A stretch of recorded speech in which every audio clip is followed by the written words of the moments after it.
오늘 이 시간 우리에게 주시는 하나님의 말씀 전도서 2장 12절로 17절의 말씀이 되겠습니다. 전도서 2장 12절에서 17절의 말씀 한 목소리로 합독하시겠습니다. 내가 돌이켜 지혜와 망령됨과 어리석음을 보았나니 왕 뒤에 오는 자는 무슨 일을 행할까 이미 행한 지 오래전의 일일 뿐이리라. 내가 보니 지혜자가 우매보다 뛰어남이 빛이 어둠보다 뛰어남 같도다. 지혜자는 그의 눈이 그의 머릿속에 있고 우매자는 어둠 속에 다니지만 그들 모두가 당하는 일이 모두 같으리라는 것을 나도 깨달아 알았도다. 내가 내 마음속으로 이르기를 우매자가 당한 것을 나도 당하리니 내게 지혜가 있었다 한들 내게 무슨 유익이 있으리요 하였도다. 이에 내가 내 마음속으로 이르기를 이것도 헛되도다 하였도다. 지혜자도 우매자와 함께 영원하도록 기억함을 얻지 못하나니 후일에는 모두 다 잊어버린 지 오래일 것임이라. 오호라 지혜자의 죽음이 우매자의 죽음과 일반이로다. 이러므로 내가 사는 것을 미워하였노니 이는 해 아래에서 하는 일이 내게 괴로움이요 모두 다 헛되어 바람을 잡으려는 것이기 때문이로다. 아멘.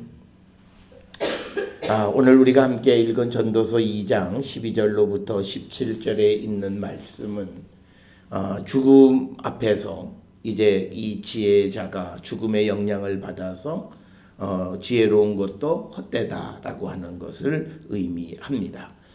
오늘 주시는 본문 13절에서는 지혜가 우매보다 낫기는 하다. 그것은 마치 빛이 어둠보다 뛰어난과 같이 낫기는 하지만 그러나 지혜자라고 해서 영원히 기억되는 것 아니고 우매자와 같은 일을 당하기 때문에 내가 지혜로우려고 열심히 애쓴 것 그 모든 것도 결국은 바람을 잡는 헛된 일이고 그리고 내가 지혜로우려고 애썼던 그 모든 수고는 그저 내게 괴로움에 지나지 않는다. 이렇게 이야기하는 것이 오늘 주시는 말씀이 되겠고 오늘 주시는 이 본문의 말씀은 어리석음에 비교해보면 지혜는 유익하지만 그러나 죽음 앞에서 이 지혜자도 어찌할 수 없다라고 하는 그래서 자신이 지혜를 얻으려고 앞에서 이야기한 것처럼 사업도 크게 하고 모든 것을 해보았던 그 왕으로서 자기가 했던 모든 행위가 결국은 부질없고 허무하다라고 하는 것. 그래서 오늘 주시는 이 전도서 2장 그리고 그 중에서도 12절로 17절의 말씀은 죽음을 극복하지 못하는 인간의 한계를 우리에게 보여주는 거고 바로 이 시점에서 우리는 예수 그리스도가 우리에게 얼마나 큰 은혜와 복을 주셨는가를 우리는 깨달을 수 있습니다. 바로 인간은 이 지금 전도서 2장에서의 죽음은 끝이라는 개념을 가지고 있어요. 그렇지만 우리 기독교는 죽음은 끝이 아니라 우리가 영원한 하나님의 나라에서 주님과 함께 영생에 대한 소망을 갖고 살아가므로 우리는 지금 이 전도자가 죽음의 문턱에서 자기가 했던 모든 것이 허무하다고 말하는 그 시점에서 우리는 그 죽음을 넘어설 수 있는 그래서 우리에게 이제 영생에 대한 소망을 허락해 주시고 그 영생의 소망을 갖고 살아가게 한 그것 바로 그것이 우리에게 주신 큰 은혜임을 우리는 기억해야 합니다. 특별히 우리가 예수를 믿으면서 우리가 바꿔야 되는 세계관 중 하나가 죽음이 끝이라는 생각 이 생각을 우리는 버려야 합니다. 오늘날 많은 믿음의 삶을 살아가는 사람들 그리고 신앙이 좋다라고 하는 사람들도 죽음을 그냥 끝으로 생각하는 사람들이 너무나 많습니다. 그래서 죽음을 매우 두려워하고 죽음을 매우 슬퍼하는 그런 현실에 처하는 것을 보는데 우리 기독교의 세계관에서 죽음은 또 다른 그리고 어쩌면 영원한 삶의 시작이 바로 죽음이다라고 하는 겁니다. 그런데 우리가 그 죽음의 문턱에서 죽음을 넘어설 수 있는 것이 바로 예수님의 십자가 보혈이 우리로 하여금 영원한 생명의 나라로 들어가는 그 길을 열어주셨다라고 하는 거예요. 그래서 우리에게 죽음은 끝이 아니라 이제는 영원한 생명 시작되는 새로운 출발과도 같은 것이다. 그래서 우리는 예수님의 십자가로 인해서 지금 이 전도서 2장에 나와 있는 큰 고민의 모든 문제를 우리가 한 번에 해결할 수 있다라고 하는 겁니다. 따라서 오늘 주시는 우리가 이 전도서의 말씀을 통해서 우리가 깨달아야 되는 거는, 그래 세상 사는 거 별거 아니야, 뭐 이런, 물론 별거는 아니지만 그거를 허무주의적인 관점에서가 아니라 이제 우리에게는 더 큰 세상, 영원한 세상에 대한 꿈과 소망이 있기 때문에 지금 내가 살아가는 이 세상 그리고 죽음이 그 앞을 가로막을 수 없다. 그래서 우리는 저 긍정적이고 더 희망적인 그런 삶을 우리가 살아가는 자가 되어야 함을 우리에게 가르쳐 주는 겁니다. 우리가 흔히 야 세상 다 별거 아니야 라고 말하는 것은 대부분 뭔가를 좌절하거나 실패했을 때 사람들이 읊조리는 그런 말입니다. 그런데 우리는 그 세상 별거 아닌 게 아니라 세상은 참 별거예요. 왜냐하면 이곳은 하나님께서 우리에게 사명을 주신 곳이에요. 이곳에 사는 사람들을 우리와 함께 영원한 하나님의 나라로 가도록 우리에게 그들의 영혼 구원하는 일에 그 미션을 우리에게 주신 곳이기 때문에, 그리고 우리가 이곳에서 어떻게 살아가느냐에 따라서 우리가 영생에 이르기도 하고 이르지 못하기도 하는 곳이에요. 그렇기 때문에 지금 우리가 살고 있는 이 현실이 그냥 다 헛되서 바람을 잡는 것이 아니라 우리에게 영원한 하나님의 나라로 우리를 인도해 주는 중요한 교두보 역할을 하는 것이 지금 이 땅이라는 거죠. 그렇다고 해서 우리가 이 땅에다가 소망을 두고 살아가는 것이 아니라 우리는 여기에서 열심히 살아감으로 이제 우리가 영원한 하나님의 나라에 들어가 영생에 대한 소망을 갖고 살아야 함을 성경은 우리에게 가르쳐 주는 겁니다. 그래서 우리는 적어도 전도서 2장 12절로부터 17절에 나오는 이런 종류의 허무주의를 우리는 가지면 안 되고, 우리는 그리스도의 십자가가 우리의 죽음을 극복해서 우리가 끝이 아니라 영생을 누리게 인도해 주시는 분이시다.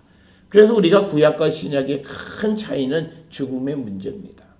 이 전도서는 죽음이 끝이고 결국은 인간이 극복할 수 없다. 그래서 그 우매자나 지혜자가 다 동일하다라고 하는 이런 회의론적인 그런 입장을 취하지만, 성경은 우리가 특히 신약 성경에서는 우리가 오늘을 어떻게 사느냐에 따라서 우리는 하나님 앞에 흠이 없는 자로 세워질 수도 있고, 우리가 자기 자신만을 위해서 살아가다 보면 우리가 하나님 앞에 우리가 흠이 있고 주님의 오심을 보지 못하는 자가 될 수 있다. 따라서 우리는 오늘 우리에게 주어진 그 순간순간을 소중히 여기며 열심히 수고하는 삶을 살아야 함을 우리에게 가르쳐주는 겁니다.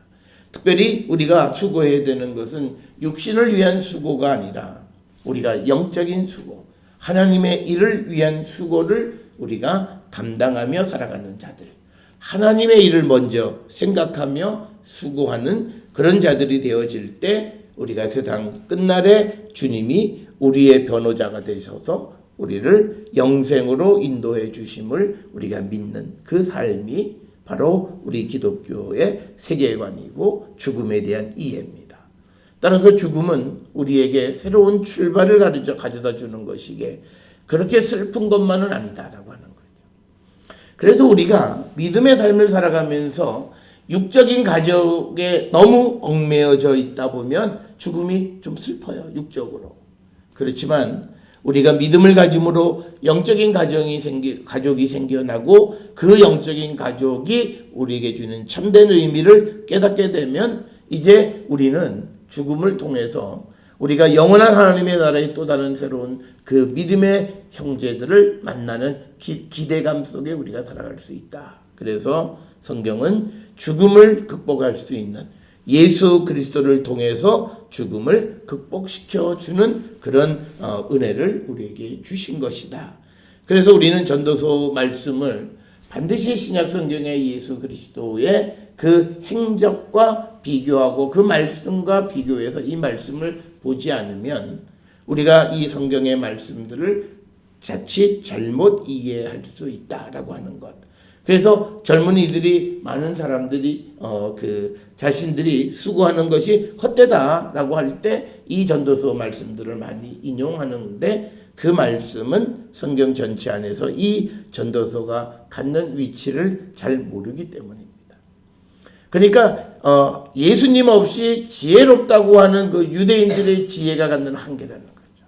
그러니까 우리가 그 관점에서 보면 오늘날도 우리는 유대인들의 탈무드 막 거기에 막 매몰되어 있고 뭐 교육하면 유대, 그런데 거기에는 한계가 있다는 사실을 꼭 기억하셔야 돼요.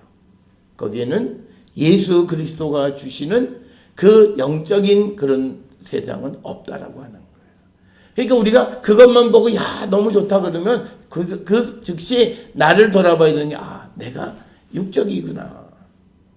예수님이 내게 주시는 것에 그 우월성 그들은 그게 전혀 없어요. 그걸 내가 모르고 살고 있구나. 그걸 느껴야 된다는 거죠. 그래서 오늘 주시는 이 전도서의 말씀도 죽음을 극복하지 못하는 인간의 한계가 분명하게 우리에게 드러난 그런 말씀이 됩니다. 오늘 주시는 12절에 보면 내가 돌이켜 지혜와 망령됨과 어리석음을 보았나니, 여기 보면 망령됨과 어리석다라고 하는 말은 두 단어로 번역을 했는데 히브리어에서는요 같은 단어를 나열하거나 또는 비슷한 단어를 쓰면서 강조하는, 그러니까 이거는 미치도록 어리석은 것을 보았다. 이렇게 이해를 하시면 돼요. 그래서 망령된 게 뭐고 어리석은 게 뭐고 이것이 아니라 내가 돌이켜 지혜와 그리고 그 지혜의 반대가 되는 아주 지독히 아주 그 어리석은 것을 보았는데 왕 뒤에 오는 자가 무슨 일을 행할까? 그러니까 새로운 세대가 왔는데 그러면 그는 무엇을 행할까를 보았더니 이미 행한 지 오래전의 일일 뿐이다. 즉 앞에 왕이 행한 것을 반복할 뿐이다 라고 하는 겁니다. 그래서 13절에 내가 보니까 지혜가 우매보다 뛰어나긴 하다. 그것은 마치 빛이 어두움보다 뛰어난 같이 지혜가 좋기는 하다라고 하는 거예요. 그러니까 지금 12, 13절에서 강조하는 건 뭐냐면 지혜를 우매와 어리석음과 비교하면 확실히 지혜가 뛰어나긴 해요. 그런데 이제 후반에 가서 비교하는 건 지혜와 죽음의 문제를 놓고 생각했을 때는 지혜자나 우매자가 똑같다라고 하는 이런 결론에 들어가게 되는 겁니다. 이건 세속적인 것이고 철학적인 것인데 우리 기독교는 거기에 십자가가 있기 때문에 주님 안에 지혜자와 우매자는 천지차이죠. 그걸 우리에게 가르쳐 주는 겁니다. 왜냐하면 우리는 이 죽음을 극복할 수 있는 길이 있어요. 예수 그리스도를 영접한 자들은 죽음 넘어서의 영생의 세상을 바라볼 수 있는 거고, 우매에서 예수를 그리스도로 보지 못하는 자들은 결국 그들은 멸망하는 겁니다. 그렇기 때문에 마지막 이 종말의 때에 지혜와 우매자의 신분은 완벽하게 우리가 소위 이 양과 염소가 나뉘어지듯이 분명하게 나뉘어지는 것을 성경은 우리에게 가르쳐 주는 겁니다. 그래서 우리는 이 전도서에 나와 있는 생각으로만 우리가 살면 이것은 예수님이 우리에게 가르쳐 주신 것과는 전혀 다른 거예요. 그렇기 때문에 우리가 이런 말씀들을 이해할 때 특히 우리가 전도서나 잠언의 말씀을 그냥 그 말씀 하나만 놓고 볼 때는 굉장히 위험한 말씀들이 많아요. 인간의 노력으로 뭐 되는 것처럼 하는 말씀들도 꽤 많아요. 그런데 그게 아니라 우리가 항상 그럴 때에는 신약의 말씀이 뒷받침되어서 그 말씀의 의미가 무엇인지를 깨닫지 못하면 우리는 율법적으로 유대인들과 같은 사고 속에 우리가 매몰되어 있어요. 오늘날 우리가 믿음 생활하면서 이게 구별이 잘 안 돼요. 뭐 구약의 성경에 나와 있다. 목사님들도 성경에 나와 있으니까 그냥 툭툭 던져주기만 해요. 그런데 그게 신약의 다른 말씀과 어떤 관계가 있는가를 설명을 해줘야 되는데 오늘 주시는 이 전도서의 세계관은 예수 그리스도가 이 땅에 오셔서 우리에게 펼쳐주신 세계관과는 전혀 다르다. 그래서 우리가 이 전도서를 통해서 이게 바로 우리가 예수님을 믿는 자들에게 주시는 그 세계관과 예수를 믿지 못하는 사람들의 세계관의 차이를 극명하게 보여주는 것이 오늘 주시는 말씀이고요. 우리가 솔로몬이 아무리 지혜롭다고 해봤자 그는 예수를 모르는 사람이에요. 그래서 그 한계를 우리가 인정해야 되는 거고, 그거는 우리가 분명한 차이가 있다라고 하는 것. 그래서 오늘 우리가 주시는 이 지혜자인 솔로몬의 깨달음이 지혜가 우매보다는 낫기는 하다라고 하는 거기까지. 그러면서 오늘 주시는 14절에 지혜자는 그의 눈이 그의 머릿속에 있고 우매자는 어둠 속에 다니지만 그들 모두가 당한 일이 모두 같으리라 하는 것을 나도 깨달아 알았도다. 이 말이 조금 어려워요. 이 말의 의미는 뭐냐면 지혜자의 눈이 얼굴에 제대로 붙어가지고 앞을 제대로 보고 살아간다는 거예요. 우리가 가끔 누가 실수를 하면 야 눈이 뒤에 붙었냐? 뭐 이런 얘기를 하는 거예요. 그러니까 지금 오늘 주시는 말씀에 눈이 그 머릿속에 있다라고 하는 이 표현을 직역하면 지혜로운 자의 눈은 제 얼굴에 달려 있는 거예요. 그래서 앞을 제대로 보고 가는 거예요. 그러니까 우매자는 앞을 제대로 보고 미래를 준비하는 삶을 살아가고, 그런데 우매자는 반대로 어둠 속에 다니는 거예요. 그래서 이거를 제대로 무엇을 분간하지 못하는 것. 그래서 지혜자와 우매자에 대한 비교, 이게 12절, 13절, 14절 전반절까지 비교하는 거예요. 그렇지만 그들 모두가 당하는 일이 모두 같으리라는 것도 것을 나도 깨달아 알았다. 그들 모두가 죽는다라고 하는 걸 다 알았다는 겁니다. 그러니까 지금 지혜가 계속 우월하고 지혜가 유익하고 지혜가 다른 것보다도 굉장히 우리에게 좋다고 말씀을 하면서도 결국은 죽음의 앞에서는 지혜자나 우매자가 같다라고 이런 결론에 지금 도달하게 되는 겁니다. 그래서 15절에 반복적으로 이게 내가 내 마음속으로 이르기를 우매자가 당한 것을 나도 당하리니, 여기서 말하는 우매자가 당하리는 우매자가 죽는 거죠. 그 죽음을 나도 죽으리니 내게 지혜가 있었다 한들 내게 무슨 유익이 있으리요. 여기서 얘기하는 건 전도서 안에서의 이 의미는 하나님 없이 내가 아무리 지혜를 얻고 아무리 그렇게 노력을 해서 무엇을 얻었다 한들 내가 죽음의 문제 그것을 극복할 수 없다. 특별히 구약의 생각 그리고 우리가 신구약 성경 전체에서 사람의 죽고 사는 문제는 하나님이 하시는 거예요.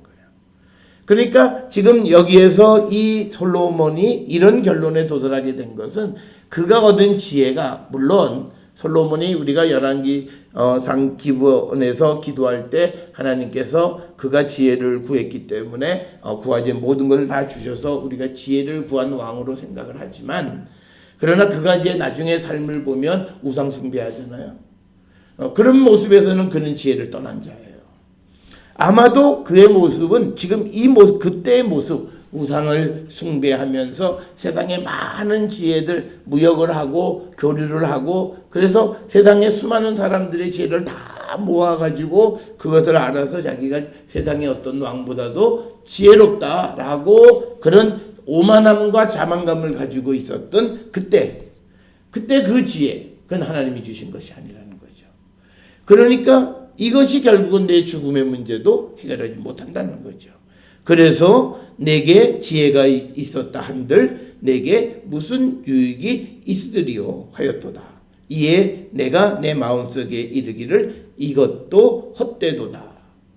사실 여기서 우리가 15절에서 심각하게 생각해야 되는 문제는 뭐냐면 솔로몬이 하나님이 주시는 지혜를 가지고 살아야 되는 거예요. 우리가 솔로몬이 국제화, 즉 다른 나라와 무역을 많이 하면서 다른 나라의 문물도 받아들이고 또 다른 나라와 또 경제적 군사적으로 동맹 관계를 맺기 위해서 다른 주변 지역에 있는 여러 여인들하고 결혼도 같이 하는 거예요. 그래서 정략 결혼을 한 거죠. 이건 뭐냐면요, 하나님을 의지한 방법이 아닌 거예요. 우리가 세상을 생각할 때 우리가 열왕기서를 통해서 보면 딱 하나의 진리가 있어요. 내가 어떤 문제를 해결하기 위해서 사람의 도움을 얻으면 그것 때문에 망해요. 그래서 아하스 왕 같은 경우도 아시리아 왕한테 도와달라고 그랬더니 나중에 그 도와준 왕이 잡아먹어버려요.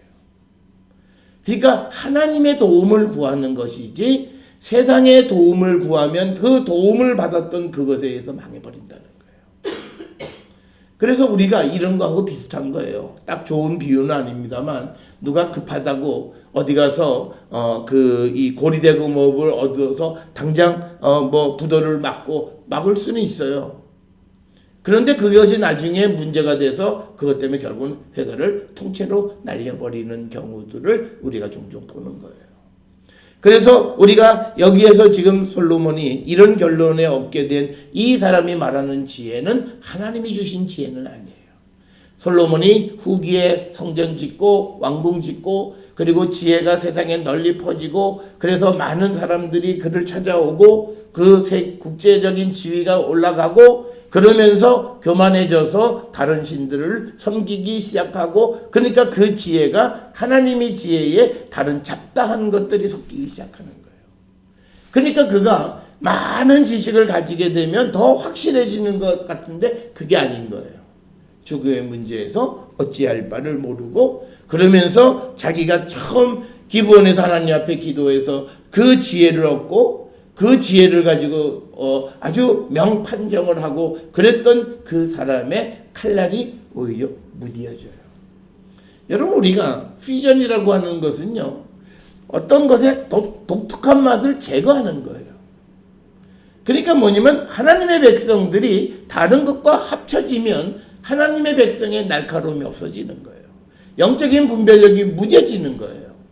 마찬가지로 솔로몬도 처음 그가 하나님이 주셨던 지혜를 가지고 성전을 건축하고 왔던 그때 정말 지혜로운 판결을 하고 하는 그런 그 전기 솔로몬의 시대의 그 모습과 지금 그런 지혜를 하나님이 주신 지혜에다가 세상에 자기가 노력한 모든 지혜를 섞어버린 그때 그가 느끼는 감정은 전혀 다른 거예요.